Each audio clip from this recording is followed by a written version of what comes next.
నీ క్షేమమును తెలుసుకోలేదని బాధపడవద్దు, కానీ దేవుడే 23వ కీర్తన 6వ వచనం మనం చూస్తే కృపాక్షేమములే నా వెంట వస్తున్నాయి. ఎవరు క్షేమం గురించి అడిగితే ఏంటి? ఎవరు అడగలేదని బాధ, కృపాక్షేమమే నా వెంట వస్తుంది. ఇంక వీళ్ళు అడిగితే ఏంటి, అడగకపోతే ఏంటి? కృపాక్షేమం నా వెంట వస్తుంది. యుద్ధము జరిగించడానికి దేవుడు నన్ను ఎన్నిక చేస్తున్నాడు గనక ఏ యుద్ధమైనా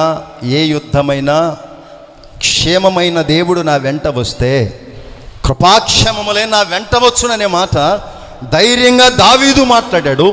యుద్ధము నేను కాదు యెహోవా జరిగిస్తున్నాడు అన్నప్పుడు ఈ క్షేమకరమైన మాట మాట్లాడి సజీవుడిగా క్షేమంగా లేకపోతే దేవుని మాట వ్యర్థమైపోద్ది. ఈ మాట ధైర్యంగా దావీదు మాట్లాడుతుండే కనుకనే మనుష్యుడు నన్ను చూచి క్షేమమా అన్నంత మాత్రం నేను సజీవుడిగా ఉన్నాను, కానీ దేవుడే నాకు